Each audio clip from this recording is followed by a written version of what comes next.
Bonjour à toutes et à tous, je suis Gilles Mansillon. Pour ceux qui ne me connaissent pas, je suis un artiste et spiritualiste. Je viens ici pour discuter de différentes idées, pour assister dans la navigation de ces moments de transformation qu'on est en train de vivre, cette vie, cette incarnation. Et donc ce qu'il faut, c'est rester fort et concentré sur ce que l'on veut, hein, sur nous-mêmes, sur ce qui est important pour nous.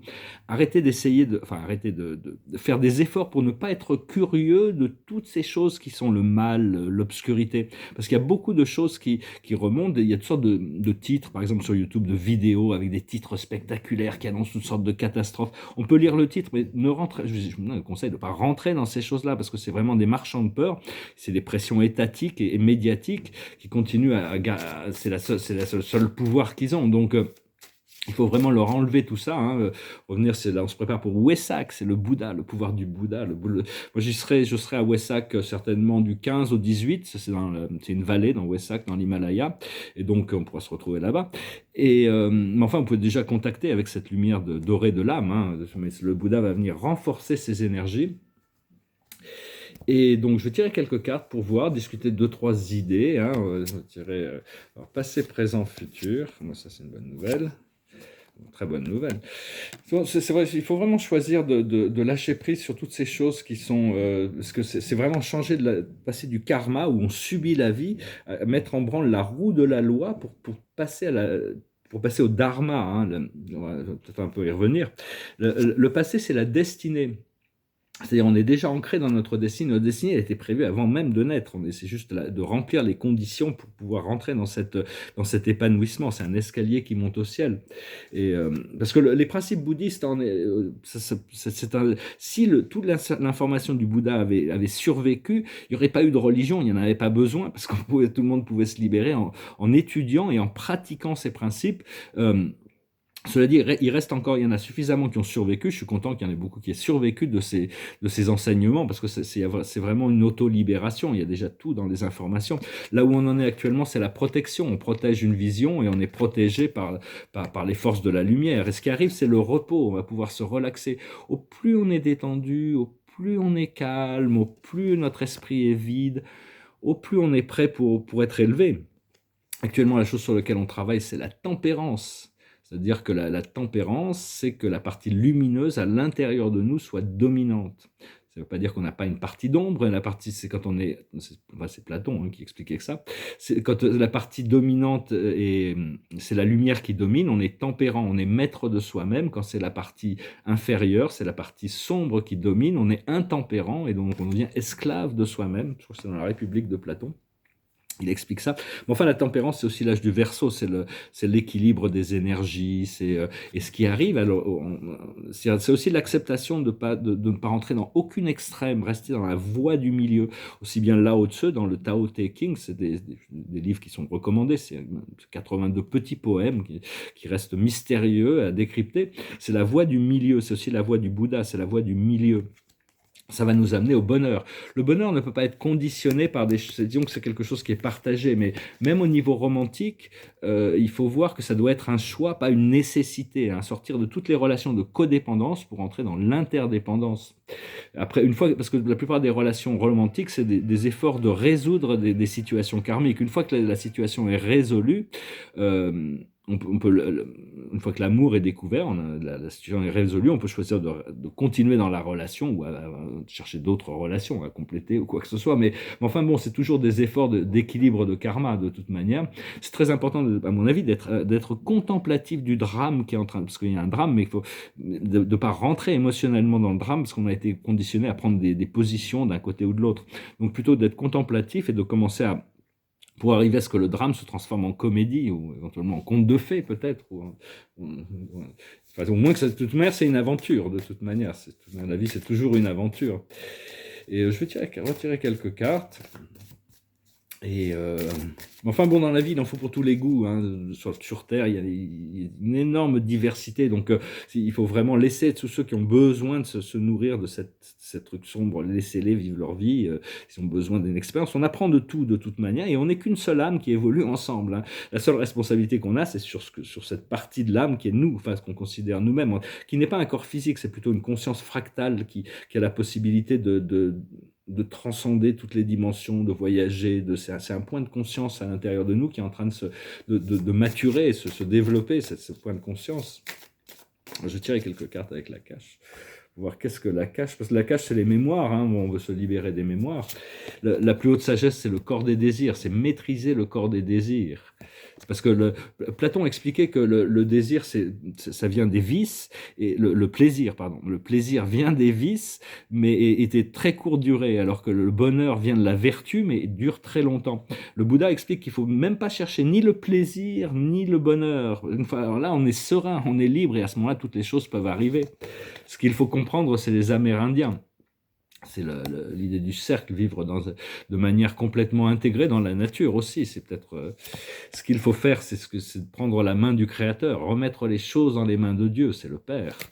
Ici. Et l'aboutissant, c'est les vœux, c'est-à-dire remplir notre... Je vois ici, je l'interprète un peu comme, bon, on doit se libérer des vœux qu'on n'a pas besoin, mais il y a certains vœux qu'on a fait, de remplir nos contrats d'âme, c'est-à-dire rester bien en alignement, être dans la réceptivité et l'acceptation. Et parce qu'il y a vraiment une fréquence qui relie toutes les choses de l'univers, c'est la fréquence de l'amour du Créateur. Et donc, après ça, il y a des frontières, il y a des, il y a des délimitations qui ont été faites par rapport, pour maintenir tout cet univers d'évolution. Enfin, parce que Dieu c'est le contrôleur de toute manière, il contrôle toutes les choses. Savoir qu'on est de toute manière, qui qu'ils soient, ils sont tous des enfants de Dieu, hein, peu importe tout ce qu'on regarde, on est tous des enfants de Dieu, on est en train d'apprendre, de grandir et d'évoluer. Parce que même la loi d'évolution, elle est inclusive de toutes du bien, du mal, du haut, du bas, du pur, de l'impur. Et donc il ne faut pas attendre que les autres... parce que la loi d'évolution, elle attend personne en réalité. Quand il y a des choses, des fois, il n'y a pas le choix, ça se passe. Hein. Mais enfin, on nous laisse tout le temps pour arriver à maturer cette intégration quand même. On nous donne beaucoup de choix pour arriver au choix juste. Hein. C'est les 8 voies de rectitude du Bouddha avec les 4 nobles vérités. La première des nobles vérités, c'est que la vie, il y a des souffrances dans la vie, c'est la reconnaissance, l'acceptation de la souffrance. Après ça, il nous explique que la souffrance vient de l'attachement, hein, l'attachement à la matière, l'attachement aux sensations, l'attachement aux conceptions mentales, l'attachement, enfin, tous les attachements. Donc, et après ça, c'est déterminer les causes de la souffrance. Et la cause de la souffrance, il voit ça comme les désirs. Et donc après ça, comment on fait pour... La troisième noble vérité, c'est comment on fait pour atteindre le nirvana, se libérer de la souffrance, hein, agir sur les causes à travers la libération. Et donc la quatrième vérité, c'est les 8 voies de rectitude, la vue juste, la pensée juste, l'action juste, l'effort juste, la vie juste, la méditation juste, c'est l'effort juste et la parole juste. Donc c'est la voie du milieu, hein, c'est aussi celle du Dao. Parce qu'on doit étudier la sagesse, mais on doit chercher à la pratiquer aussi. Hein. En fin de compte, ça se revient à savoir comment... Mais vraiment, c'est créer cette paix intérieure et ce calme, hein, cultiver la bonté et la compassion. En gros, c'est ce qu'il faut, c'est pour activer la roue du Dharma, hein, qui nous amène vers cette libération et qui nous libère du cycle des réincarnations. C'était un petit peu ce que le Bouddha essayait d'apporter. Donc voilà, je vous remercie pour tout. Hein. C'est vraiment pour tout votre soutien. C'est vraiment très apprécié. J'apprécie beaucoup. Je voulais aussi dire, si vous voulez une session privée, n'oubliez pas de m'envoyer un email. Et puis bon, on est encore entre ces éclipses, mais c'est des moments très puissants. On sent qu'il y a des changements énormes. Les changements, une fois qu'ils seront passés, ça va être pour le reste de notre vie. Hein. Ça va pas, on va arriver dans une situation où vraiment il y a une nouvelle perspective, un nouveau champ dynamique de vie, d'expression, de créativité. Parce que je parlais de ces 8 perfections, en fin de compte, parce qu'il y a aussi la racine de la sagesse de la sagesse suprême, la racine de la sagesse contemplative. Il y a toutes sortes d'informations dans les sutras bouddhistes qui permettent vraiment, si on les étudie et on les pratique, on peut trouver la libération. Et c'est un petit peu comme ces 8 voies de rectitude, c'est un peu comme une roue, hein, c'est-à-dire que bon, une fois que toute la roue peut tourner une fois qu'on s'est rétabli dans l'acceptation. Hein. Donc je vais retirer quelques cartes. Et puis Ouais, bientôt, là, après, une fois que les transformations vont arriver, là, j'ai des choses qui arrivent, je vais certainement me retirer des réseaux sociaux, parce que bon, par contre, je continue à communiquer, bien sûr, mais de plus en plus, je m'aperçois que bon, c'est pas, à un moment donné, on n'a plus le temps beaucoup de gens qui vivent dans les réseaux sociaux, et c'est pas très, c'est bien de garder sa vie privée, pouvoir vivre, et puis c'est mieux de se rencontrer physiquement, donc je vais essayer plutôt de mettre l'accent là-dessus. Cela dit, bon, on verra bien, parce qu'après, ma communication sur les réseaux sociaux sera plutôt des communications professionnelles. L'aboutissant, l'aboutissant, la sagesse, c'est la bénédiction, c'est le miracle, c'est l'inattendu, c'est quelque chose de merveilleux. C'est savoir que c'est là. Ce qu'il faut comprendre, c'est aller loin, c'est un marathon, la vie, c'est un voyage éternel. Hein, donc on fait passer par des paliers. Ce qu'il faut comprendre, c'est les heureux hasards, c'est aussi c'est toutes sortes de miracles aussi qui peuvent arriver. Et l'aboutissant, c'est l'échange de cadeaux, c'est vraiment gracieux.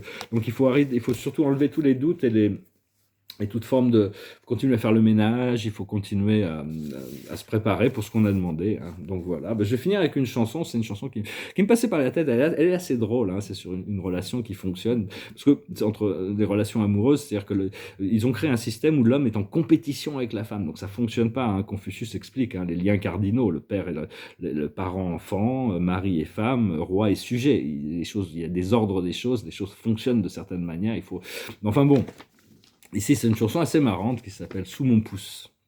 Just like this. Under my thumb, the girl who once had me down. Under my thumb, the girl who pushed me around. It's down to me, oh yeah, the difference in the clothes she wears down to me. The change has come, she's under my thumb. Under my thumb, there's a screaming dog who just had a day. Under my thumb, a girl who just had changed her way. It's down to me, yes it is, the way she does just what she's told down to me. Change has come, she's under my thumb. Under my thumb is a Siamese cat of a girl. Under my thumb, she's the sweetest pet in the world. It's down to me, the way she talks when she's spoken to, down to me. Change has come, she's under my thumb. Under my thumb, her eyes are just kept to herself. Under my thumb, well, I can still look at someone else. It's down to me, that's all I said. The way she talks when she's spoken to, down to me. The change has come, she's under my thumb. Bon, ici, c'est une chanson assez marrante. Elle est sous mon pouce. Avant, elle me prenait la tête. Maintenant, ça y est, elle s'est adaptée. On arrive bien à fonctionner ensemble. C'est marrant. Je ne sais pas pourquoi cette chanson me passait par la tête. C'est une chanson Rolling Stones. Tiens, une dernière carte. Et puis, on va commencer à penser pour se mettre au travail. Hein. Il faut vraiment dépasser toutes les on avait toutes sortes d'attentes qui n'ont pas été remplies, il y a des choses, mais bon, il faut dépasser tout ça parce que tout est vraiment potentiel dans le champ quantique. Chaque chose a sa raison d'être. Laissez vos regrets de côté et concentrez-vous sur les chances d'accéder au bonheur qui s'offre à vous. Cherchez du réconfort. Donc vraiment, ne laissez pas une condition émotionnelle. Il faut vraiment trouver la paix au niveau de notre condition émotionnelle, la paix d'esprit, arriver de continuer à utiliser le pardon, hein. Et donc, si on devrait explorer un petit peu, vous pouvez être libre. Ayez le courage de changer la situation, ne pas voir clairement les choses. Donc, acceptez qu'on est entre des éclipses et donc ne vous prenez pas la tête surtout. Hein, c'est très important. Et essayez d'éviter cette énergie médiatique de toutes les choses qui peuvent, qui sont conditionnées, qui sont des choses où il y a des forces qui activent des boutons pour se nourrir des peurs collectives. Hein. Donc faites attention avec tout ça actuellement et continuez à cultiver l'amour, déconnectez tous les programmes de la matrice. Au fur et à mesure que ça avance, cette lumière efface beaucoup de choses. Hein. Il y a cette énergie supérieure. Voilà, je vous salue, je vous remercie pour tout. Je vous dis à très bientôt. Adonai.